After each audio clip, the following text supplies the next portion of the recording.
A single drop of liquid changed the course of history. Not blood from a battlefield, not tears from a broken heart, but poison so pure it could kill an emperor. The woman who created it started as a helpless prisoner and became the most feared person in Rome. Her name was Locusta, and this is her incredible story. Picture this. The year is 54 CE, and the Roman Empire rules the world. From Britain's cold shores to Egypt's burning deserts, one city controls everything. In Rome's greatest palace, where marble columns touch the sky and golden eagles watch over millions of lives, a young Gallic woman sits in chains. She doesn't know it yet, but she's about to become the secret weapon that will topple emperors and reshape an empire. But let's go back to where it all began.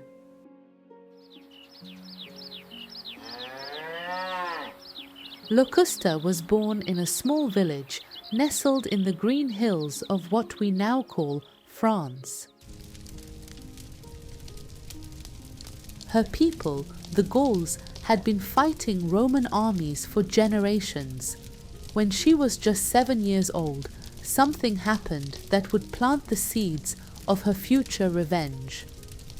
Roman soldiers marched through her village like a red tide of destruction. Their crimson cloaks fluttered in the wind as they took everything: gold, cattle, and most importantly, freedom. They burned homes, enslaved families, and left nothing but ash and tears behind. But they couldn't take what lived inside little Locusta's mind. Her grandmother was what the villagers called a wise woman, someone who knew the secrets of plants and herbs. While other children played with wooden toys, Locusta followed her grandmother into the deep forests, learning which leaves could heal wounds and which berries could ease pain. Her grandmother would whisper ancient knowledge as they gathered herbs in the moonlight. This flower could cure fever, but that one could stop a heart. Nature gave both gifts, and the wise woman knew when to use each. These weren't just pretty words. In a world where Roman soldiers could kill with no consequences, knowledge was the only real power a conquered person could have. Locusta learned faster than any child should. While other girls her age were learning to weave and cook, she was memorizing which mushrooms brought peaceful sleep and which brought eternal rest. She discovered that the beautiful red berries of the yew tree could kill a grown man in minutes. She learned that certain innocent-looking fungi could cause death so slowly that no one would ever suspect poison. But why would a young girl need such dark knowledge? The answer came when she turned 16.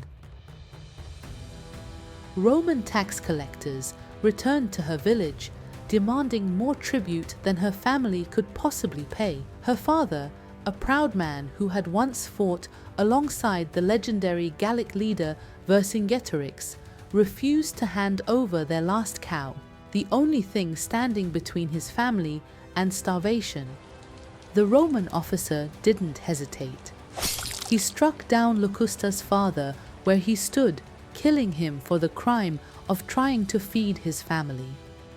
That night, as her father's body lay cold in their small hut, Locusta made a decision that would echo through history. She took the deadly knowledge her grandmother had given her and used it for the first time. The Roman officer had a habit of drinking wine every evening before bed. That night, his wine tasted exactly the same as always, but hidden in its dark depths was a mixture of nightshade and foxglove, plants so toxic that just a few drops could kill a horse. By morning, the officer was dead. The camp physician declared it a sudden fever, probably caused by bad food or contaminated water. No one suspected the quiet Gallic girl who had served the wine. But Locusta knew she couldn't stay. By noon, she was running for her life. For 3 long years, she lived like a ghost in the forests and mountains of Gaul. She survived by using her plant knowledge, finding food, treating her own injuries, and staying one step ahead of the Roman patrols that never stopped hunting for the officer's killer. Romans didn't forget, and they didn't forgive. They knew someone had murdered their man, and they would search until they found the killer. Finally, they caught her trying to cross the border into Germania, hoping to find safety among the tribes that still fought against Roman rule. She was just 19 years old, but she already had the haunted eyes of someone who had seen too much death. They brought her to Rome in heavy chains, just another prisoner from the rebellious provinces. Her fate was sealed. She would die in the great arena, torn apart by wild beasts, while thousands of Romans cheered for her blood. But sometimes fate has other plans. In her dark cell beneath the Colosseum, Locusta met other prisoners from across the empire. There was Marcus, an old gladiator who had somehow survived 20 fights. Helena, a Greek slave who had tried to poison her cruel master. And most importantly, there was Gaius, a Roman citizen who had spoken out against Emperor Claudius and paid the price. Gaius was different from the others. He had the sharp eyes of someone who understood how Roman politics really worked, not through honor and laws, but through whispered deals and hidden daggers. One night, as guards walked their rounds above, Gaius revealed what he knew about Locusta's reputation. Stories had spread about the Gallic woman who could kill with nothing but plants and patience. He spoke of senators with enemies they couldn't challenge openly. Wealthy wives trapped with cruel husbands. They couldn't escape. People who would pay fortunes for her knowledge. When Locusta pointed out that she was supposed to die tomorrow, Gaius smiled with the cunning of someone who had spent his life playing deadly political games. He explained how the right people, knowing about her abilities, could make her too valuable to kill. The next morning, as guards came to lead Locusta to what should have been her final walk, something extraordinary happened. A messenger arrived from the palace itself, bearing the imperial seal. The execution was cancelled. The prisoner was to be brought to the Palatine Hill immediately. As Locusta walked through the marble corridors of Caesar's palace, her chains clinking softly against the polished floors, she had no idea she was about to meet the most dangerous woman in the Roman Empire. Someone who had already used poison to clear her path to power, and who desperately needed Locusta's unique skills to climb even higher. The woman waiting for her was Agrippina the Younger, mother to the future emperor, sister to the mad Caligula, and great-granddaughter of the legendary Augustus Caesar.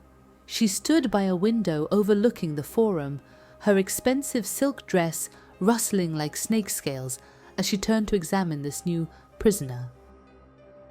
Agrippina was beautiful in the way that Roman noblewomen were trained to be beautiful, like a perfectly crafted statue that could suddenly come to life and destroy you.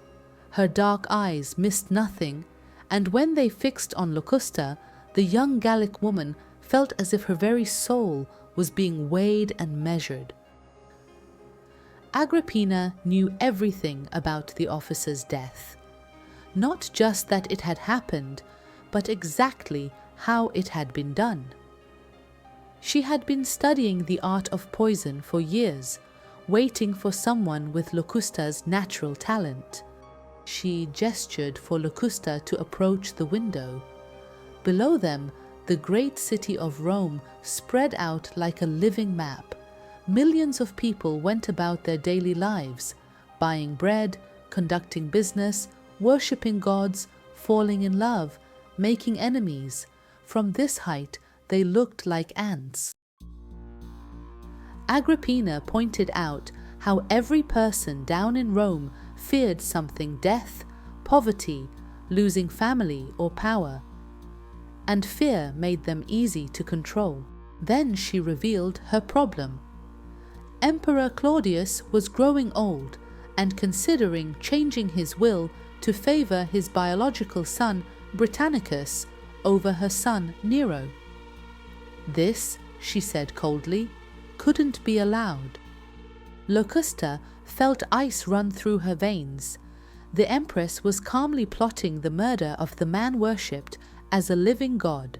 Testing her, Agrippina asked what she would do in such a situation. Locusta, remembering her father's death and her ruined village, answered the survival required doing whatever it took. For the first time, Agrippina smiled almost warmly. What followed was an education beyond anything Locusta had imagined. Agrippina shared scrolls from Egyptian priests, Greek physicians, and Persian alchemists.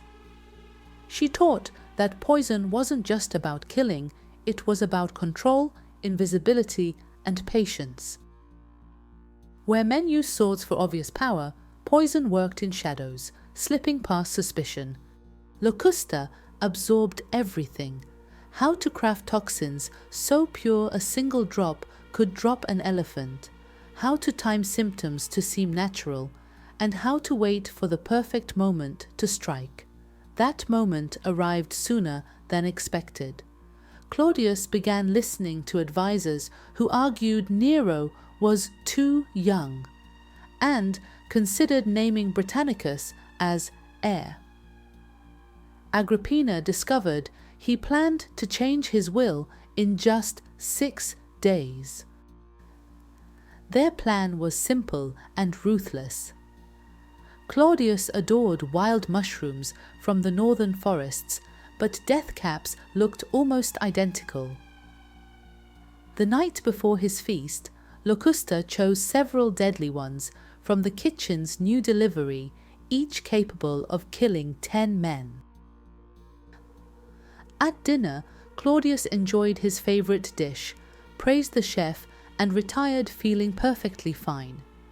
Hours later, the poison did its work, moving slowly and without obvious signs. By dawn, the emperor was dead. Physicians blamed his age and rich tastes. No one suspected murder except the conspirators who waited through that long night, knowing their scheme had succeeded. Within hours, Nero, only 17, was declared emperor. And behind his new throne stood Locusta. Once a doomed prisoner, now the secret weapon of Rome's most powerful family. But in Rome, success was only the beginning.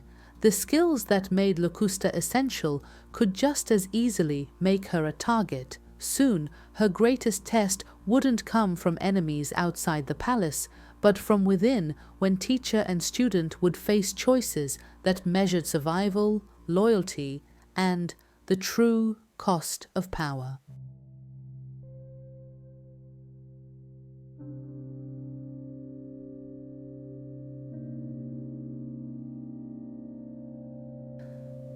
"17-year-old Nero stood on his balcony, gazing over Rome as if it were all his. What he didn't yet grasp was how soon he'd rely on the quiet Gallic woman who lingered in his mother Agrippina's shadow, Locusta, whose eyes had already seen too much death. The early months of Nero's reign were deceptively calm. While he wrote poetry, and played his lyre, Agrippina ruled in his name, controlling audiences and decisions with expert hands. Locusta learned quickly killing an emperor was only the start. Now she had to keep the new one alive and herself essential. Her first true test came 6 months after Claudius's death. Senator Silanus, suspicious of how suddenly the old emperor had died, began asking questions. He met with physicians, interrogated kitchen staff, and pieced together uncomfortable details. Agrippina, ever direct, decided he needed permanent sleep. Locusta obliged with a deceptively simple solution, a powerful poppy extract masked in wine and honey. Silanus died peacefully in bed, just another aging Roman, and no one suspected murder. Alone afterward, Locusta stared at her hands, troubled. Killing the officer who murdered her father was revenge. Poisoning Claudius had been survival. But Silanus, he was only guilty of curiosity. By morning, she buried those thoughts. Conscience here was a luxury. Success brought more requests. Octavia, Nero's young wife, feared his obsession with the slave Claudia Acti. A few drops in Acti's wine left her bedridden for weeks. Seneca, Nero's tutor, needed a rival philosopher. Silenced, he developed a sudden throat ailment that ended his influence. Each job brought Locusta more gold, more power, and more invisible chains binding her to the palace. But the real storm broke in Nero's 3rd year.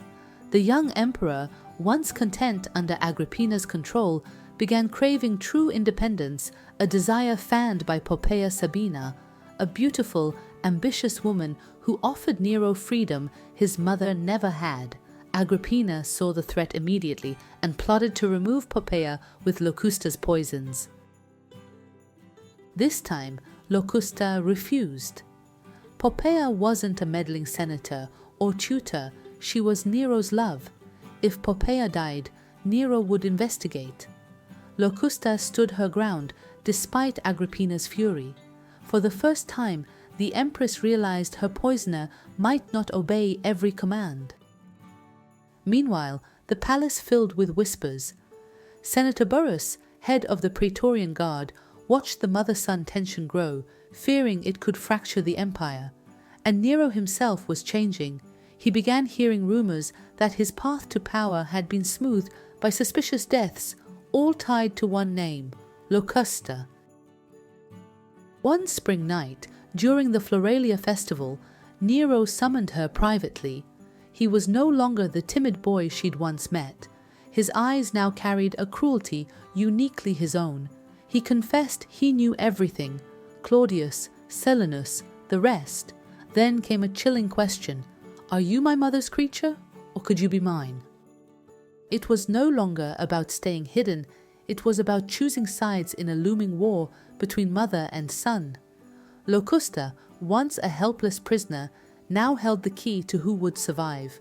But in Rome, knowing too many secrets could be deadlier than any poison. The real question was whether Locusta would live long enough to see who won and what price she'd pay for her lethal talents.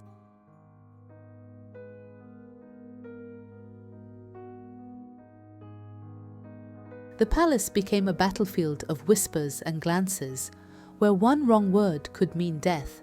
Nero's haunting question, "Are you my mother's creature, or could you be mine?" was less a question than an ultimatum. Locusta delayed answering for days, feeling the walls close in. Then, late one night, mixing a harmless draught, she remembered her grandmother's words. Nature gave both gifts, and the wise woman knew when to use each. Maybe there was a way to survive them both. Locusta's plan was her boldest yet. She met Agrippina first in the Empress's blood-red rose garden, claiming Nero was plotting to seize power fully even to remove her. she offered a discreet solution, a slow poison, undetectable, to stop him. That evening, she told Nero an entirely different tale. Agrippina was planning to poison him, tired of his growing independence. Locusta promised an antidote, and if needed, a way to strike first. Both mother and son left believing Locusta was firmly on their side. The palace simmered with mutual suspicion. During the festival of Minerva, as nobles feasted, Locusta's plan climaxed. Nero collapsed at dinner, convulsing and frothing at the mouth. Agrippina, stricken, rushed to his side. Locusta produced a miraculous antidote that saved him just in time. To Nero, it proved his mother's plot. To Agrippina, Locusta whispered it was she who had been the real target. Each believed the other was trying to kill them, and Locusta was their only protector. For months, this fragile balance held, but Locusta knew it couldn't last. One slip, one new whisper, and everything would unravel. Fortunately, her growing reputation gave her a way out. Wealthy Romans sought her expertise, showering her with gold. Quietly, she bought an estate in southern Gaul. One autumn, she told both Nero and Agrippina of a grave conspiracy requiring her immediate travel, promising to return with evidence. They each believed her because they needed to. Locusta left Rome and never looked back. Safe in Gaul, she transformed again, from the empire's deadliest poisoner to a healer and landowner, using her knowledge for life, not death. Meanwhile, in Rome, Nero's paranoia finally ended with Agrippina's murder by his own order. But by then, Locusta was far away, tending gardens instead of court intrigues. She had learned the ultimate lesson. True power wasn't destroying others, but knowing when to step away before destruction consumed you too. Once a chained prisoner, then the empire's feared assassin, Locusta finally became something she'd never been free. And her story still resonates.